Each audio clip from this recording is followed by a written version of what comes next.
Bonjour mesdames et messieurs, les fans de Buja Flavor. This is Buja TV, the number one channel of this industry Buja Flavor. Chakanya makuru cy'amakibaza shamuvuga muri industry Buja Flavor. Nkuko tuma tubikora, reka tubaze dukengurukira Imana hama dusura dukengurira abakunzi ba Buja TV, abakunzi ba Bude mugano w'abandi. Yes, uno munsi rero ndi kumwe n'umuvuga butumwa. Yes, akora indirimbo nyinshi cyane zitandukanye. Yes, kumba kubwira ati ubutumwa bwanje jana nashimye ko ndabucisha muri music ni GNLFLS 205 araza kutubwira byinshi kuvyerekeye ibikorwa byiwe.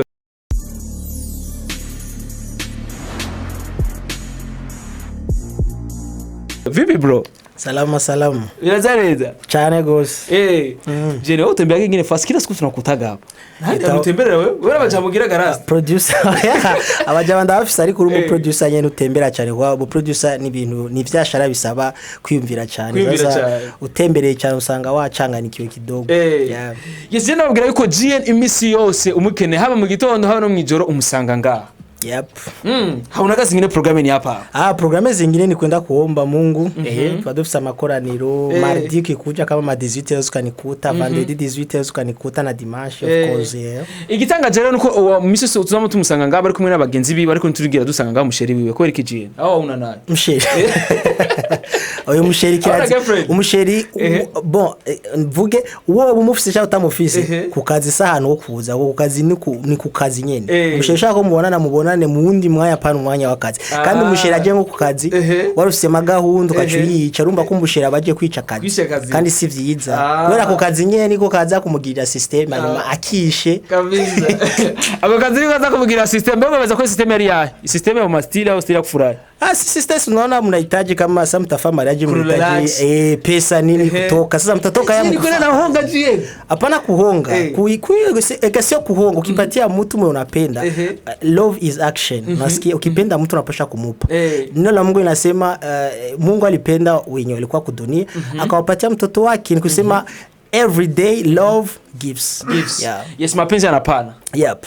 Yes kabisa kwa tuifuate kucho onya lakini je nafaka kwa sometimes unajitoa ila kula mpatia girlfriend wako kweli. Sasa hiyo kama nisha kwambia mapenzi inapana. Sikusema kama niko naye nampatiaga wala hata kama naweza kuwa naye nampa lakini ukikuwa na pesa utacha kumpaje.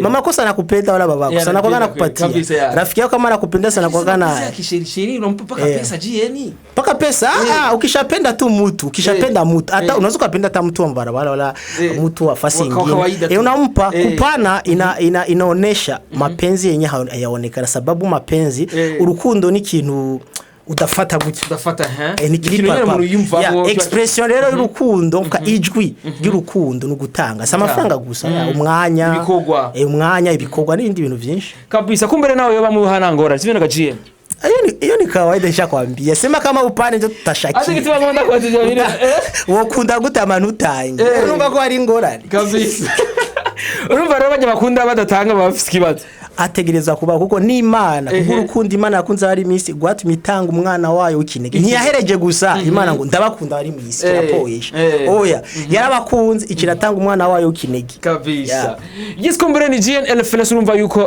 wewe bakubwira ati jewe iyo nkunze ndatanga kandi ndavyerekana ndabigaragaza sinkaba ndi kumba bacha bihisha sibyo naga GN bora wengine wanaogopa wanaogopa kubionesha kama wewe ni star ya GN akifanya vitu vikali hiyo ni kawaida ega kwa star ni kukua star ni fonction kuimba ni fonction kama jouer lakini pako na mtu personality yake unaweza kuwa mwimbaji lakini unakuwa na baba wa watoto nasikia utafuna jifanya ngo ukonfondre bustare na kwa baba wa watoto iko na responsibility zake ku batoto bake na kumuziki kule ni fonction iko ni kubidifferencier sasa kabisa mbega wibaza ko umusi kuri GN umeze gute GN square ari kwa kuikwaje kaka Misiku ya leo siku zote zinakuwa besi yuko mnaangalia ga stati ya je musi wa mari mwiza mu bwami bw'Imana musina ya Yesu Kristo yani misiku zote utadiona gazi nabazi ko fresh kabisa siku zote kwake zinakuwa ziko fresh kumbere na nivyo vyiza cyane je kumbere mbega nk'umuntu yoba vyikadasenga kubwo umuhanuriki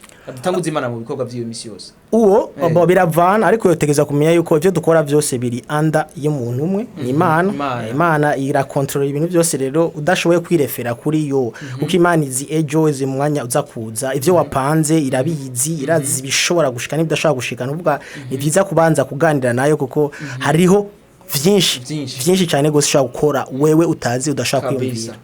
Yes, na cyane cyane vyiza cyane. Kumbe uno munsi rero twashimiye ko turondera GNL Flex afise igikorwa ciza geruka kuri YouTube yiwe. Yes, ni indirimbo iboneka yuko iniza cyane, kumbe ifise n'ama comment twisunze n'ukuntu abantu bayitavye. Yes, ni cyare mwigisha bro. Kuri ki cyare mwigisha kwanza?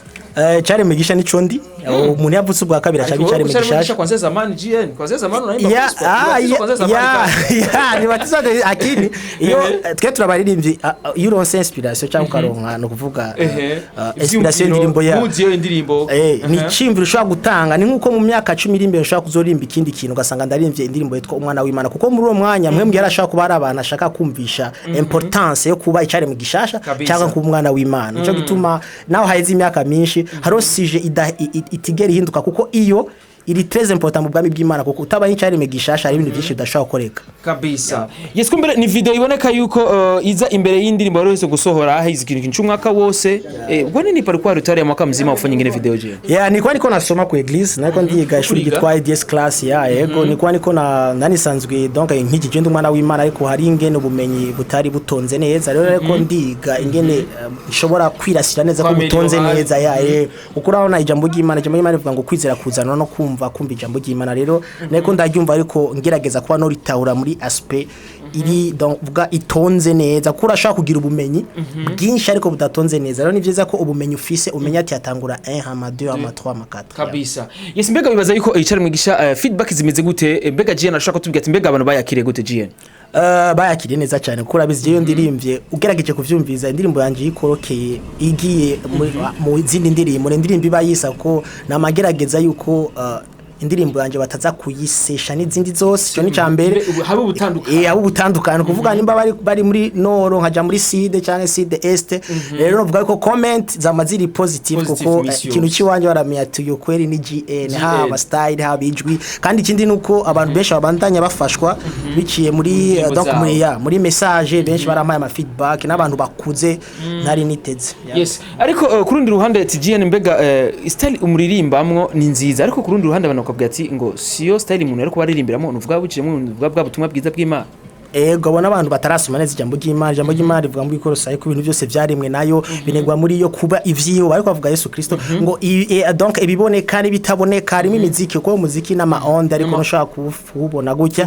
Rero novuga yuko style kandi nta careme kitarimwe nayo muri Yohana wacu vuga ati mbere na mbere jambo yariho, jambo yahoranye n'Imana, kandi jambo yari Imana, nta careme kitarimwe nayo. Nukuvuga nuvuga Yesu Kristo nimba ari imidiho yose, nta mudiho numwe shetani igeze arema, kuko shetani nta possibility nimwe afise, nta capacity afise yo gucreate. Nukuvuga aritiza akamodifya. Rero iyo umuntu avuze uko abatarasoma neza ijambo ry'Imana, je ndirimvye rege nkayicishamo ijambo ry'Imana, sikubera boma yaririmbye ubwa mbere ari ya shetani. Oyaye arashaka kuba yarayicakiye ubwa mbere, ariko si yiwe labitahura. Ni nko umuntu wewe wo deposit kintu hage baki ari kiwawe ubundi muntu akacaza kagitora amodifie, uvuga ko cyari ciyo bari bagishiriye kubera we. Nukuvuga rero ko abantu bavuga ngo izi style ngo sizo ntibaba barasoma neza ijambo ry'Imana, kuko bonye rugiye kubabaza ati turonderere style y'indirimbo yitwa gospel yobagora gutora kuko style zose kawaida nizimana, gusa shetani yarazitije kugira ashiremo amajambo y'ubupfu. Yes, kumbure benshi bashobora ngo riza style kumbere zimwe zigenda buhore, zimwe za Apollinaire, zimwe za Dudu, ngo zigenzo style ngo za gospel zijya nazo Celine nabo babarimbi zahe ba Cabrel baza ko barimba za nimba ari za slow woje nuraza abantu baririmba imiziki irimo ibintu nyene bidatomoye barekeri n'abantu usanga ari izo nyene, ariko habahindutse amajambo. Twibwe iyo tuvuze gospel ijambo ry'ubuzima, ijambo ry'Imana rero n'amajambo y'ubuzima aja ku mudiho Imana yaremye, ariko uwo mudiho wabanje kwitizwa na shetani acha ukuramo ibintu bitari vyiza. Sesa bacha bawitiriraho, ariko si wiwe yarivye bien sûr, kuko nabivuze neza muri Jean 1:1 niko vyose vyarimwe nawe, nta caremwe kitaremwe nawe. Yes, vyose vyaremwe nawe. Nibiri kuri no si vyose nuvuga byose bivuga ku mugambi w'Imana. Bien sûr, nta kintu nakime shetani afise capacity yo kurema, gusa ikintu afise arashobora kumodifya ivy'Imana yaremye, ariko we ntafise capacity yo kuzana ikintu ngo arakizanye. Guys, bakunze Budget TV urumva yuko ni GN akagerageza kudusigurira neza ko ni benshi batabitahura neza. Mbega ucabeza mbega GN wewe yavyakiriye gute, yakiriye agakiza gute, bishi mu nzira imeze gute? jewe nakire agakiza n'umugenzi wanje twararirimbana nisanzwe nja muri Sunday school ko benshi bibaza kuja muri eglise ngo ariko gukizwa rero nanje nivyo nayo niyumviye nkavuga kisi familia yetu wanaokoka na mimi kweli nishaga okoka tena mimi si sifanyaje nini naomba Mungu msamaha hiyo ni sawa paka jamaa wangu jina ke Cedric akarambia agasikumwa ngo wamaze kuvuka ubwa kabiri kamba jewe amachinda kijije nano biziko nyene tujana muri Sunday school ni familia kanda wapi utegereza kwakira Yesu Kristo nk'umwami n'umukiza w'ubugingo bwawe urizeresha umutima wawe ko Yesu Kristo yapfuye akazuka ukaronka ico bita ukugororoka ukaca baturisha kana kawe ko Yesu Kristo ari umwami n'umukiza w'ubugingo bwawe ukaca uronka ico bita agakiza ukabura ronse rero ukabura kijije nibyo bitwa kuvuka ubwa kabiri cyangwa kuri careme gishasha naho acara bimbwira ndabimedita ku mwanya avuga bwa ndi imyaka yose rero hanaho nari gupfa nyene nta nakimwe nari gupfa nego ndatumwanya cyangambira mze kuya acaranya turisha hamace ndavuka ubwa kabiri yahaze igihe cyo ndabatizwa yes acaba icaremwe gisha nkuko yabiturira imbese binaga GNL Flex abataramwakira none babwira iki gagiye nta kindi kintu gisigaye kandi Yesu ariko araza ibi byose nariko turabigira two kwijoyinga ibintu byose bishoboka Yesu ariko araza kweri sikera kuko ibitegerezwa byose gukogwa biriko birarangira rero umuntu atarakira Yesu Kristo yonyaruka nabivuze wizeresha umutima wawe ko Yesu Kristo yapfuye akazuka mu bapfuye hanyuma ukaca waturisha kano kawe ko Yesu Kristo ari umwami n'umukiza w'ubugingo bwawe aho ubuhejeje kuvuka ubwa kabiri ubuhejeje kuba icareme gishasha Yesu kumbura ari kintu nuvuga Jene avuze benshi tatifuza gutahura ati mbega Yesu ariko araza azuza gute azo munzira imeze gute cyangwa azomanuka ni Bugarama cyangwa azozana mu Kanyosha bizogenda gute uwo munsi agiye kuko azobaje gutora ivyareme bishasha nk'abana b'Imana bavuze ubwa kabiri abibo twebwe ishengero giwe ico gihe nazomanuka ngo amanuke ngo ngaha ngo bamubone no ni sound haro sound ivugira mu muhemu y'umuntu yavuze ubwa kabiri afitanye ubucuti nayo ari we mwana wayo iyo sound ivuze muzotubura kuko ivyo si ikintu kizopasa ina perse wewe nyene uzovuga ati wa musi Jerry yavuze washize ko hari abantu bazobura nyene muri society habi ingorane nyinshi kuko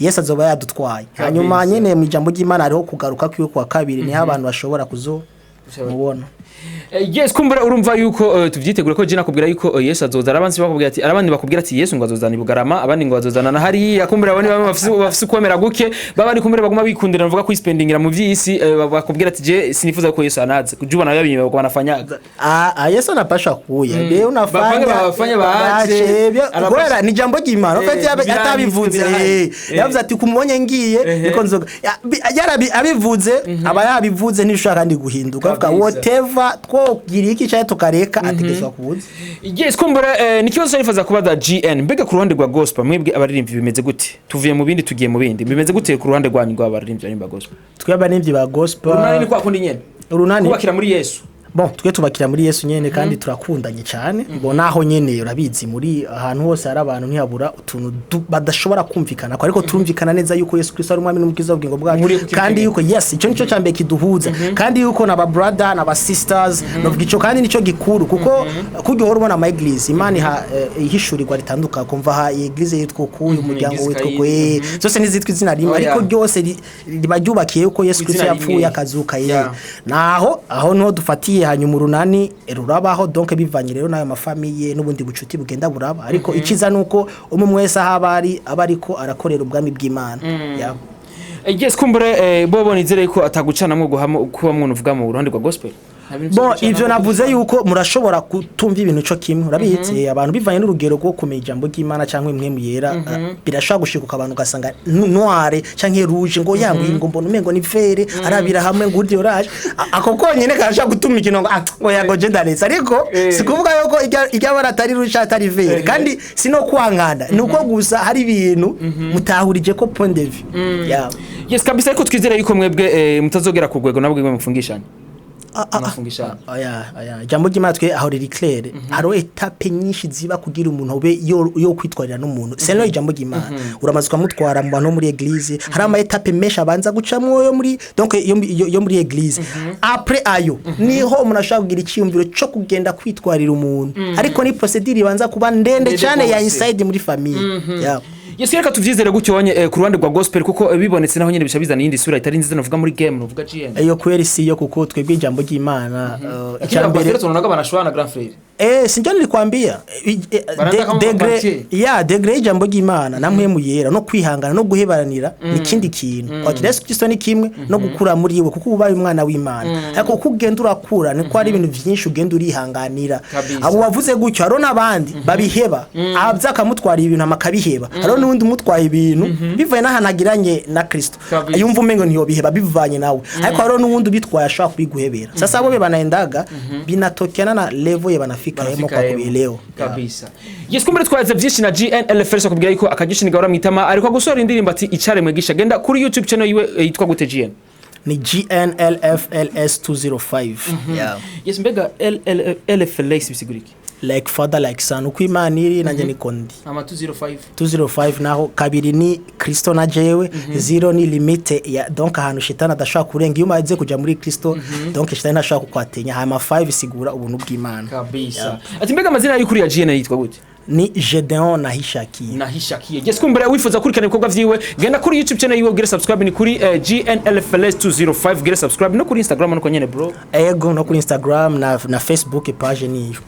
Mbega ni ikintu uvuga ugira muri rusange abasanzwe bakunda umuziki ndundi n'umuziki wa gospel na cyane abasanzwe bakunda kwanza umuziki ndundi nuko nkuko wabibone no biko biratera bije imbere ngiza akanotification gato murabona yuko imiziki yo ngaha nyene itacingira cyane mu Burundi kuko big up ku baririmbyi ku ba producer b'ama video b'ama audio kame mubu abantu mu misi yahera imiziki yarinjira cyane ariko urabona kameme yuko abarundi baratangiye gufata territoire neza cyo ni big up cyambere hayi mica kabiri naco nuko bakunda umuziki wa gospel nuko barindira ndimbo yanje iri kiraza nshasha murabizi ko jewe nyene system nyene kandi hariho n'igiteramo kuri church muri mu mugwindi imwe twa GG Sound kuri GGC le 28 Novembre hanyene mu kwezi kuza turabategura igiteramo kaze sana kizo kirimo live rap za live anshere mazimu zibonye sasa upendo atakuwa hapo kweli bengi sana upendo atakuwa zile samu live ule jamaa amezaka kaseti Roba abantu bakunda rap zitandukanye n'amasira atandukanye uwo munsi vraiment live itakuwa ni moto sana kabisa itakuwa ni moto fire utandukanye na waburi tuba tumenyereye novuga muri secular canke muri profane yesa kuvuga ati muri ro muri gospel bari ibitu bingine sana sasa kwenye nakuwa sana yani watu watafika pale mwe peke mtashuhudia itakuwa ni non stop unasema ni CD ni live ni CD atujaelewa vizuri itakuwa siku gani kwanza le 28 Novembre itakuwa ni siku gani takwa ni dimanche mbega mubana guti bakunzi ba budget zo tuhishige turabe novuga umuriro zuri kuraka muri urwo rushenge mudashitse nyene awil binda kuyanda yereke abakunzi ba gospel kugira ngo muryoherwe GN kwa kumwe n'abapenda kumwe n'abandi baririmbyi benshi kumwe basanzwe bakora novuga muri GGC nizera sivyo naga GN benshi cyane gose azoba hari nka batanu hari abartiste nka batanu gose azoba ari kabisa. Yes, kumbere tugushimira cyane GN cyane gose nanjye ndabashimiye kubona mwafashe kano kanya kandi nkuko ndi umwana w'Imana afite ububasha bwo kubahezagiye ndabahezagiye na boss wanje kumbwira ko namuhezagiye izina rya Yesu bahezagiye kinini yadukorana no bwayigo n'umufasha wiwe nawe ndamushimiye ndabashimiye gose kubona mwasho kugira kino cyumviro cyo kuza donc gutora ama news hanyuma bindi navyo nuko Yesu aracaganje kabisa. Mbega umuntu basize gukora iyo yifuza gukorera ngaha yo menya gute yo hamenya gute ngaha umuntu bayifuza gukorera hano muna ntanga nimero niho vyoroha kugira dushobore kugira contact hanyuma muna amadresse sino ni mijabe uvuye ku mutoyi ni mande ku mutoyi sino nimero ni 75 753 472 nyandikiye kuri WhatsApp turashaka tuvugana ingene ibintu bigenda a condition que ni business tu kireta bitu bingine je natakujibia iko na sheri waki sebe je ya shena analisa mimi sijasema kama niko na sheri sikusema nilisema mimi nikakusoka Yes, wakoze mbuje TV twaze byinshi na GNLFLS atubwiye byinshi bifuza kumukurikirana genda kuri YouTube channel yiwe ugira subscribe kuri GNLFLS 205 hamwe no kuri Instagram no kuri Facebook zizosubira inshallah niwe ugira subscribe bye bro bye